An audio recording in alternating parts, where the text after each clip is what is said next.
따라해 주세요. 실패 속에서 바라보는 성공.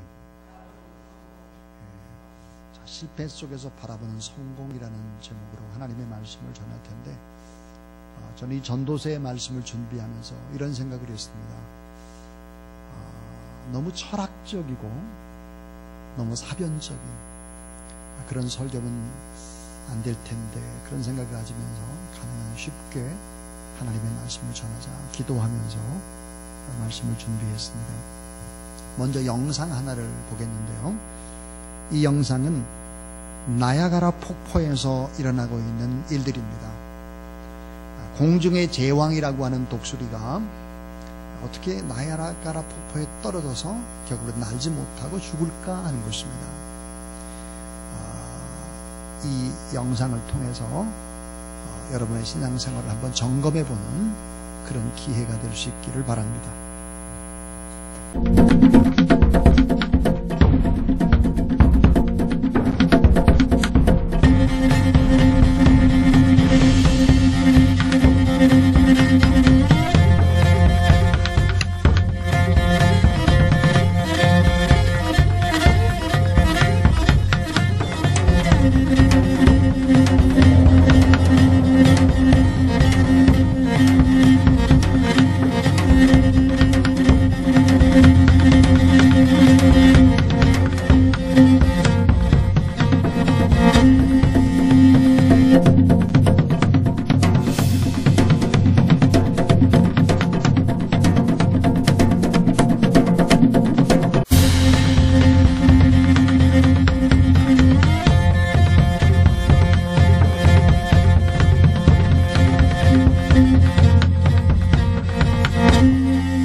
공중의 제왕인 독수리가 나야가라 폭포 밑으로 떨어져 날지 못하고 죽는 이유는 무엇입니까?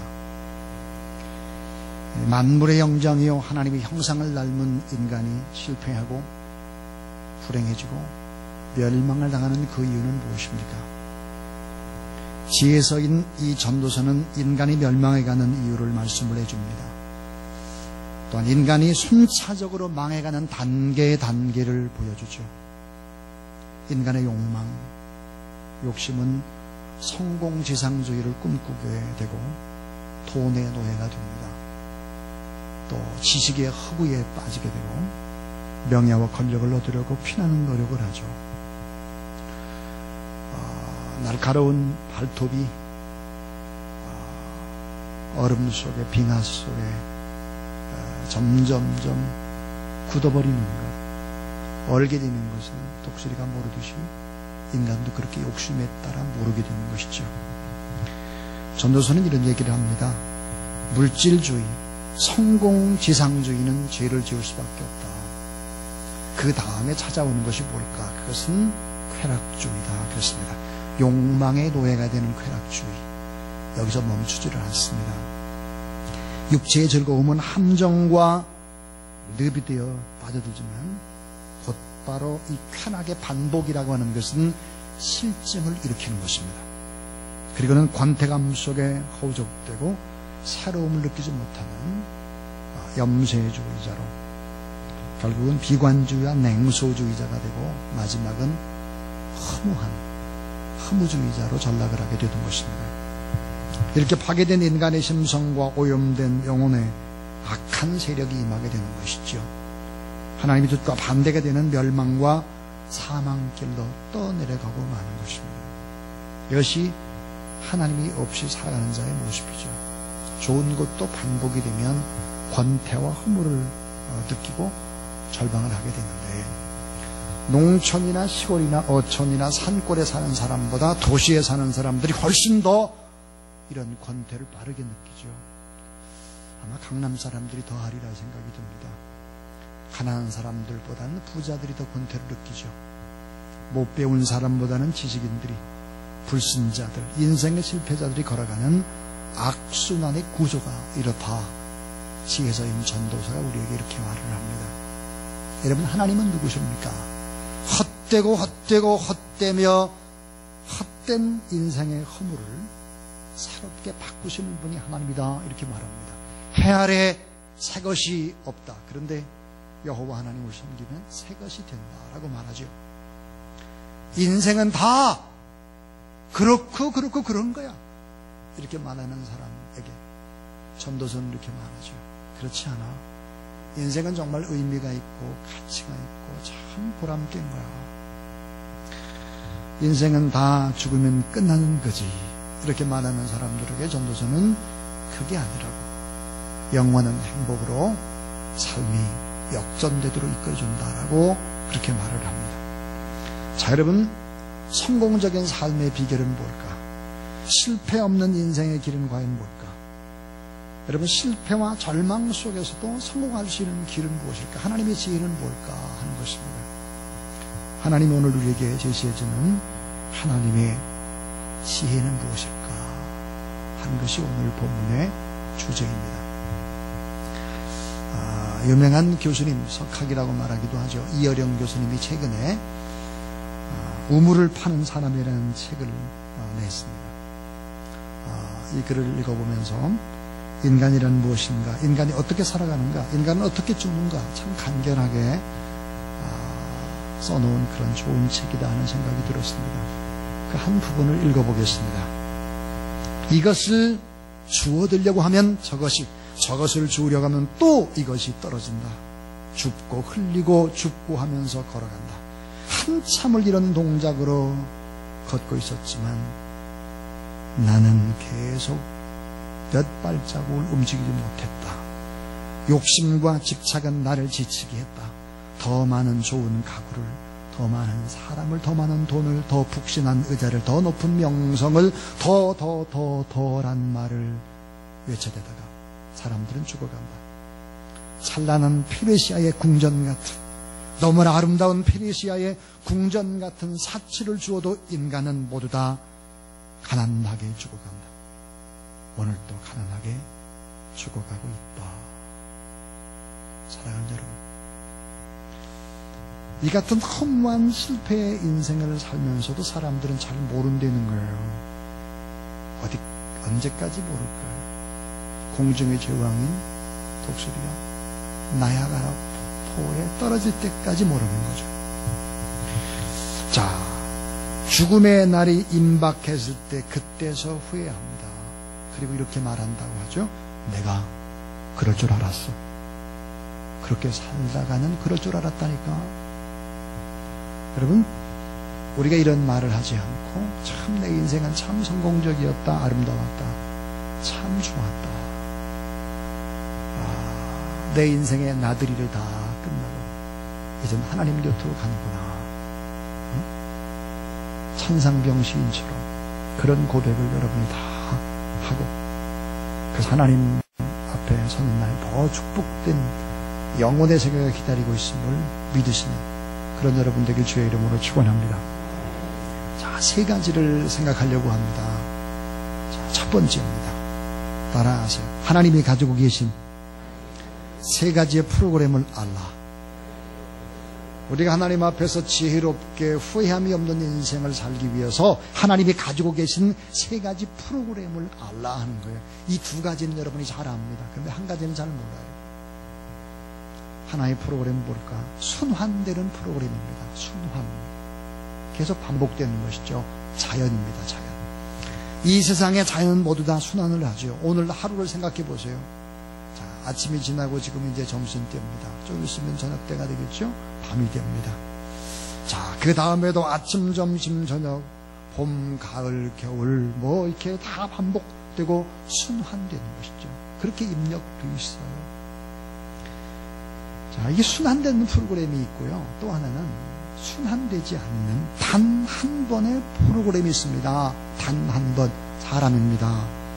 환경은 순환하며 계속 반복적으로 돌아가나 인간의 생명은 계속 순환될 수가 없지요. 생명의 탄생과 성장과 노화와 죽음, 이 프로그램이 입력되어 있습니다. 사람은 단 한 번의 일생이죠. 일회적입니다. 직선적이죠. 사람은 순환될 수가 없습니다.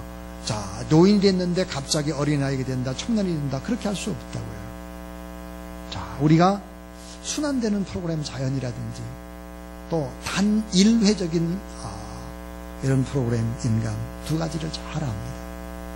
그런데 오늘 저는 세 번째 얘기를 하려고 합니다.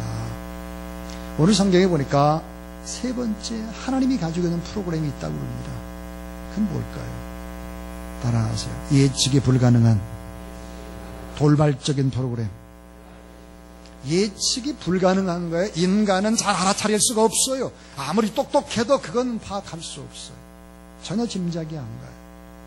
그것을 성경을 보니까 하나님의 때다 그랬어요. 때. 신앙이 없는 사람은 그것을 운이다 그래요. 운 좋았다. 그런데 하나님의 사람들은 운이라고 말하지 않고 하나님의 주권적인 섭리다, 그렇게 얘기를 하죠. 한 2주 전이죠. 2주 전에 일본의 나가사키 현에 화산이 분출이 됐습니다. 화산이 분출될 줄 누구도 몰랐습니다. 많은 사람들이 죽었죠. 인간은 예측 못합니다. 그렇기 때문에 등산을 간 거죠. 자, 하나님은 어떤 분일까? 갖가지 세상 일에 개입을 해요. 무엇을 가지고 개입을 할까요? 예측이 불가능한 돌발적인 프로그램이 하나님 앞에 있습니다.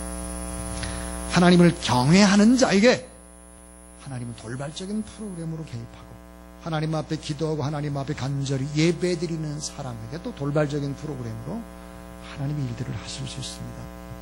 자, 여러분 성경에 보니까 요셉이라고 하는 사람은 형들의 버림을 받죠. 노예가 되고 감옥에 갇히게 됩니다. 그런데 이 감옥에서 인생의 막장, 마지막 끝자락에서 엄청난 사람을 만나게 되는 거예요. 도저히 계획을 하는 것이 아닙니다. 이 감옥에서 만난 사람 때문에 애굽의 국무총리가 되는 거죠. 요셉은 고백을 합니다. 훗날.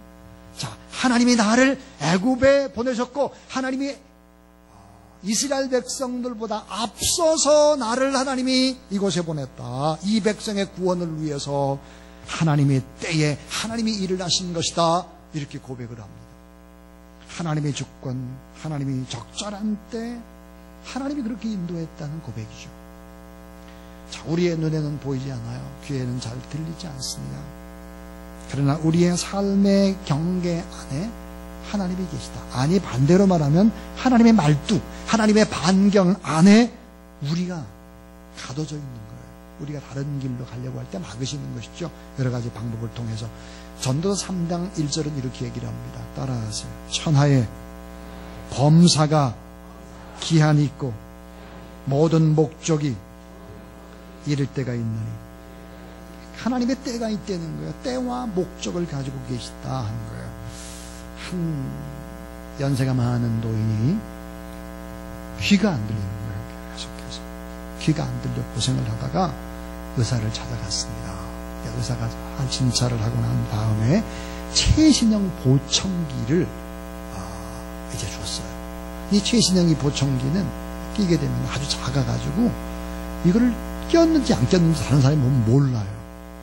이 보청기를 주면서 사용을 해보고 한 달 후에 오세요. 그렇게 말을 했습니다. 한 달이 지나고 이 노인이 의사를 찾아갔습니다. 의사가 이렇게 말했죠. 어떠세요? 아주 잘 들립니다. 축하합니다. 가족분들도 참 좋아했겠어요. 이 말을 듣고 난 그 다음부터 노인이 조금 심각해지기 시작했죠. 우리 자식들에게는 내가 보청기를 껴서 잘 들린다는 얘기를 하지 않았어요. 그리고 자식들이 얘기하는데 여기저기 가서 듣고 자식들이 어떤 생각을 하는지를 봤죠. 자식들이 대화하는 내용을 듣고, 그리고 의사 양반 한 달 동안 내가 써놓은 유언장을 3번이나 고쳤다고. 자녀들의 생각을 알게 된 아버지, 자녀들의 마음을 파악한 아버지, 그리고 자녀들의 미래를 내다본 아버지가 유언장을 고치는 것입니다. 자녀들이 어떻게 반응하고 어떤 가치관을 가지고 어떤 인생을 살아가나 한 것을 알았기 때문이죠. 하나님도 마찬가지예요. 자, 여러분, 믿음이란 뭘까요? 하나님 앞에 삶의 태도입니다. 그런데 하나님 앞에 삶의 태도인데 우리의 태도, 우리의 가치관을 보면 여러분, 하나님 앞에 예배드리는 여러분의 모습은 여러분의 고스란히 미래입니다. 하나님 앞에 삶의 태도이기 때문에 그래요. 자, 하나님은 어때요? 여러분의 태도, 여러분의 가치관을 보면서 바꿔야 되겠구나, 계획을. 안 되겠는데? 바꾸는 프로그램을 작용하기 시작하죠. 자, 상황보다 훨씬 더 중요한 것, 내가 가지고 있는 능력보다 중요한 것은 바로 하나님 앞에 나의 삶의 태도인 거예요. 오늘의 현실의 어려운 문제보다 더 중요한 것은 나의 삶의 태도죠. 더 중요한 것은 어때요? 어떻게 해석하느냐. 해석의 능력이 바로 지혜죠.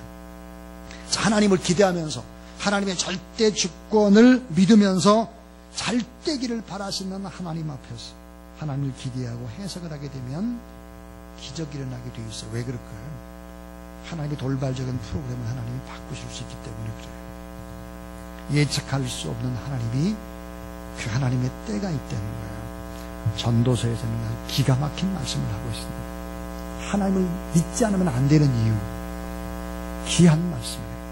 전도서 7장 14절이에요. 따라하세요. 형통한 날에는 기뻐하고 곤고한 날에는 뒤돌아보라. 이 두 가지를 하나님이 병행하게 하사 그 사람이 그의 장래의 일을 능히 헤아려 알지 못하게 하셨느니라.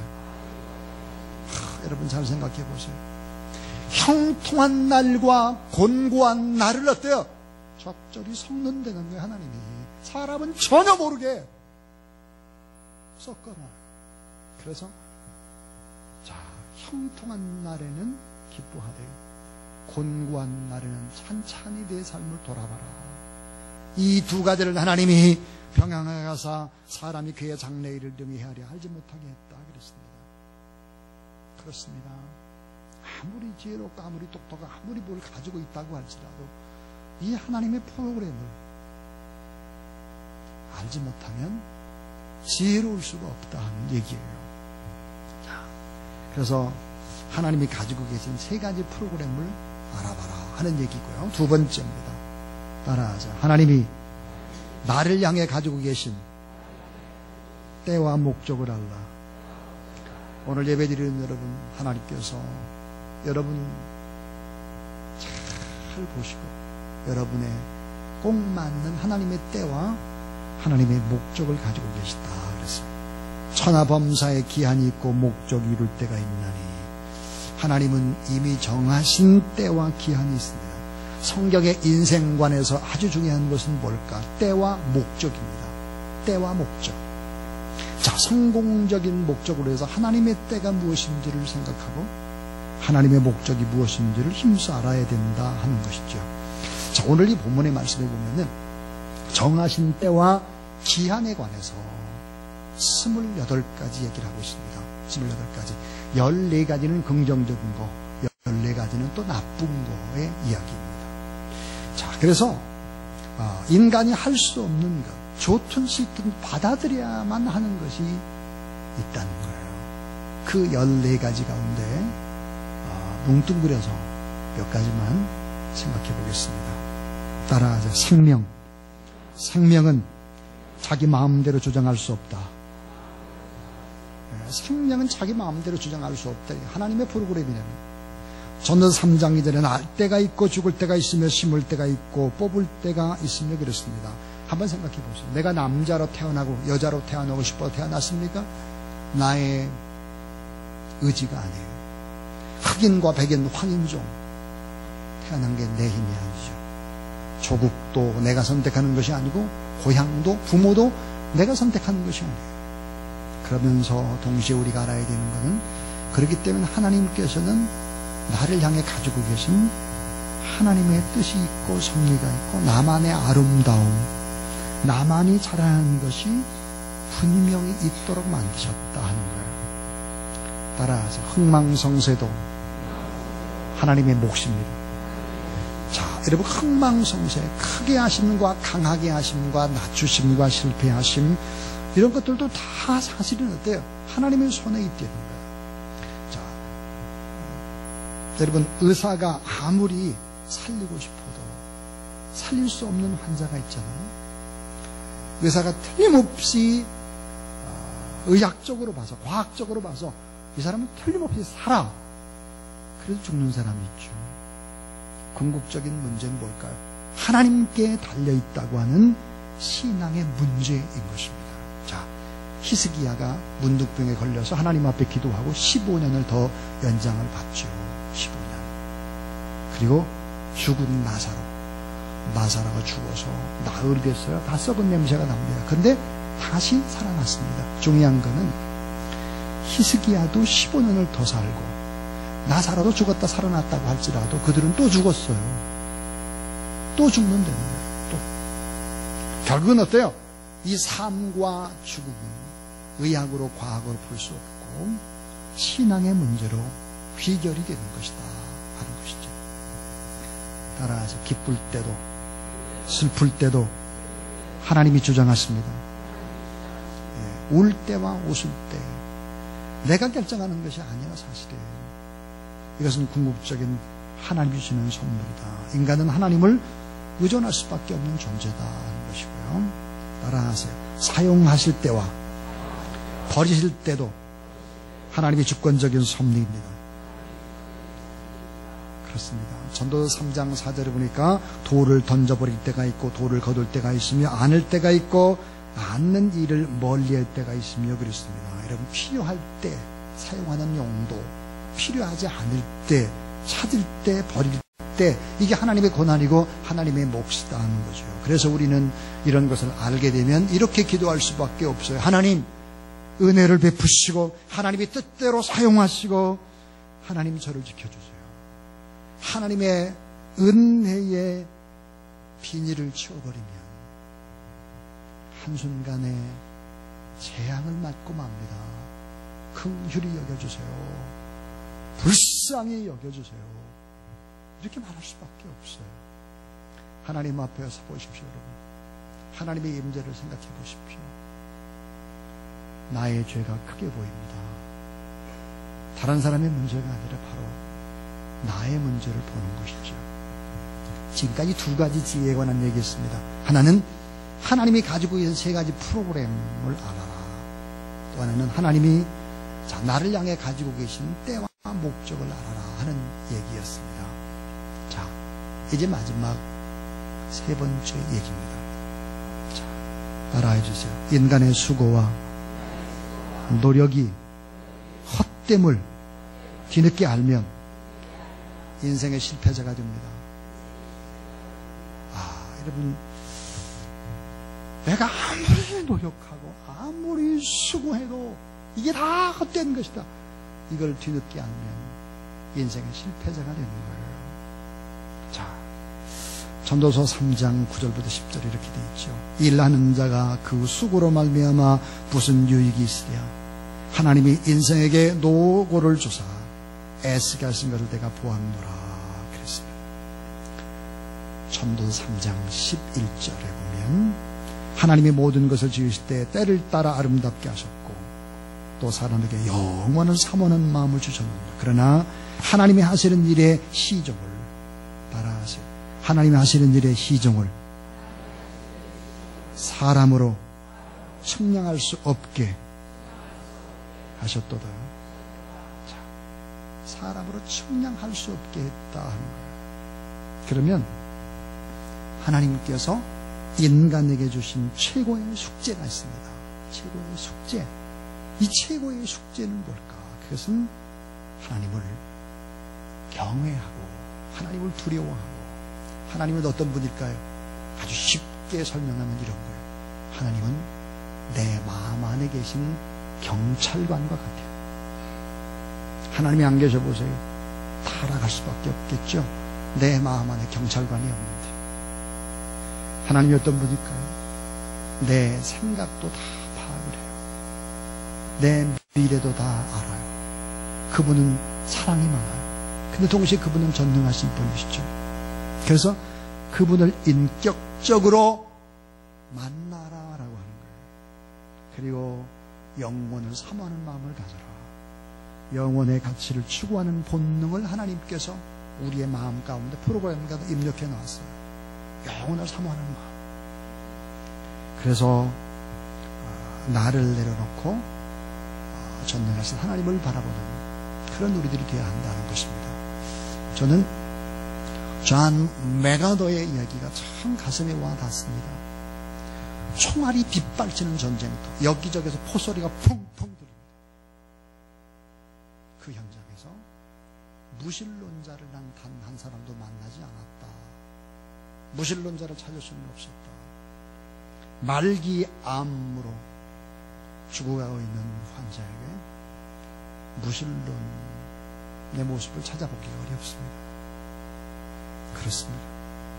여러분, 인간의 수고와 노력이 헛되다는 사실들을 빨리 알면 알수록 이게 축복인데요. 늦어지면 인생의 실패자가 된다 하는 거예요.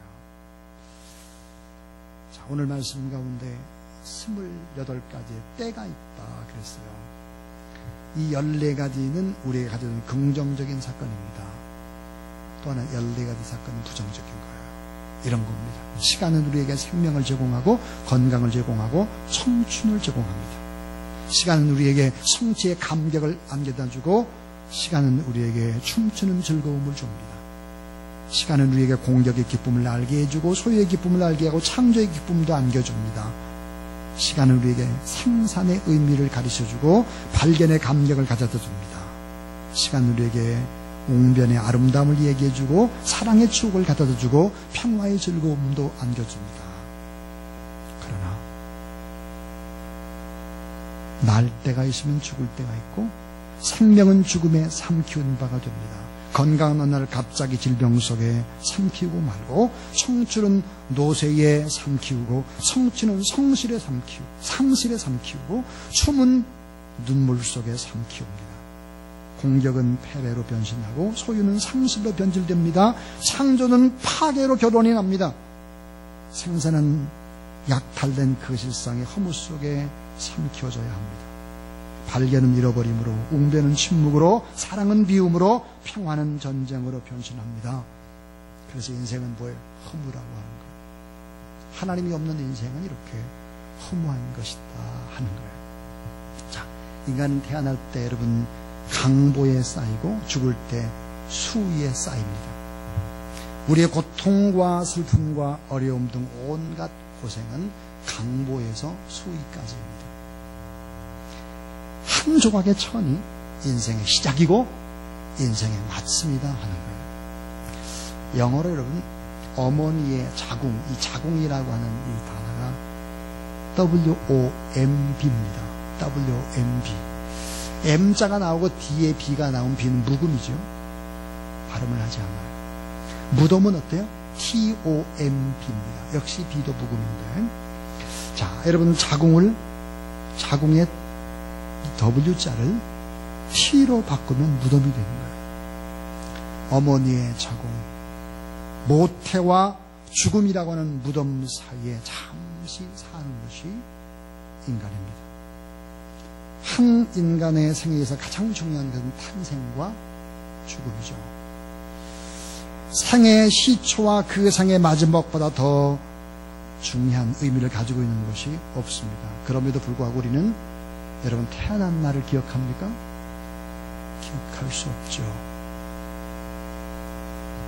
죽는 날을 기억합니까? 기억할 수 없습니다. 그러므로 무지한 인간의 실존입니다, 이것이. 자, 그래서 우리는 이런 결론을 내릴 수 있습니다. 인간의 허무와 시간의 허무를 아는 사람은 하나님의 시간의 교훈을 깨닫게 되고 시간과 생명의 주인이 하나님이기 때문에 영혼을 섬여 또 그 하나님을 경외할 수밖에 없다 하는 거죠. 제가 예측 불허의 돌발적인 프로그램에 관한 얘기를 했습니다. 한번 물어볼게요. 하나님이 가지고 있는 여러분 예측 프로, 그 돌발적인 프로그램도 하나님의 뜻을 바꿀 수 있을까 하는 것입니다. 바꿀 수 있습니다. 성경은 바꿀 수 있다고 말해요. 자, 여러분 하나님 앞에 간절히 중보 기도하는 사람은 하나님을 경외하면서 하나님 앞에 예배 드리는 사람, 이런 사람들의 모습을 보고 하나님 돌발적인 프로그램을 바꾸시거나 보완하시거나 더 좋은 프로그램을 만드시거나 그렇게 하십니다. 자, 여러분 기도하는 것과 하나님 앞에 예배드리는 것은 뭘까요? 소극적인 것은 이런 거예요. 따라주세요. 낙심과 절망의 옥문을 여는 것이다. 여러분 낙심과 절망이라는 감옥에 갇혔는데 하나님 앞에 기도하고 예배드리면 이 옥문을 여는 거예요. 소극적인 거예요. 근데 적극적인 건 뭘까요?